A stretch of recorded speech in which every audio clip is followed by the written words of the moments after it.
We'd like to open up to some questions. We have mic runners. I think we're going to start. Matt. Okay, sorry. Sure, Matt Solito. Fair enough.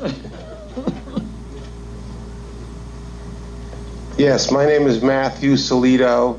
My son, Matthew C. Solito, was on the 105th floor in Tower 1 when it was hit, and we lost my son, Matthew, that day.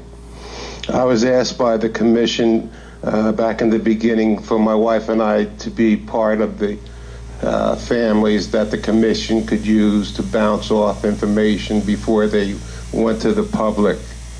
I remember back then that there were 28 pages that were classified.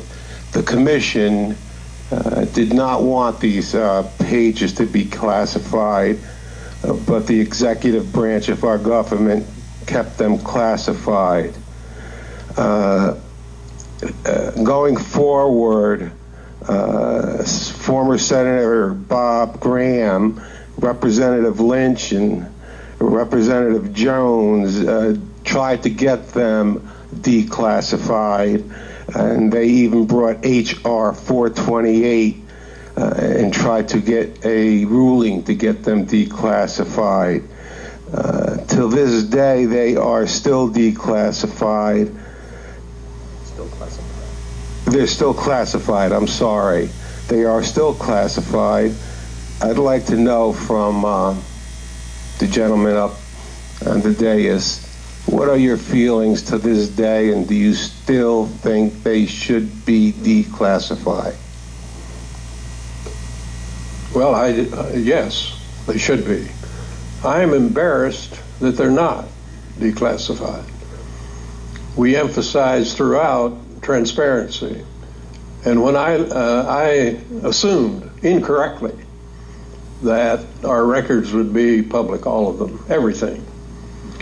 And then when I learned that a number of the documents were classified or even redacted, I was surprised and disappointed. I want those documents declassified. I'm embarrassed to be associated with a work product that is secret. I just say very briefly, Matt, in this democracy, very little ought to be classified. Only the most seriously important national security issues. There are very few of them. My experience, I think almost every other commissioner had access to classified information before under a security clearance. I never had.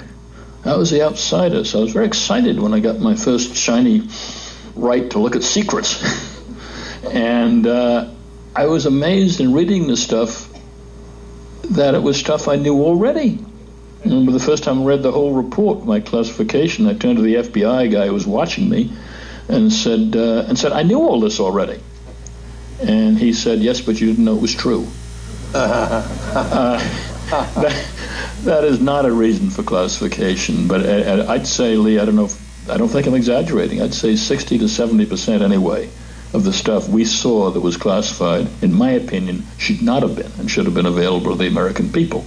This is an example of the kind of thing that should be, as I remember that particular section, it has been updated, because I think we did research on that particular episode in San Diego with Saudi Arabia, and I believe if you read the 9/11 report, you'll find anything you want to find about that particular section. But there's no reason to classify it anymore. Even if some of the facts are wrong, that can be pointed out. But I just don't believe in keeping things secret in America. We're not a stronger nation if we keep less secret from our people, I think.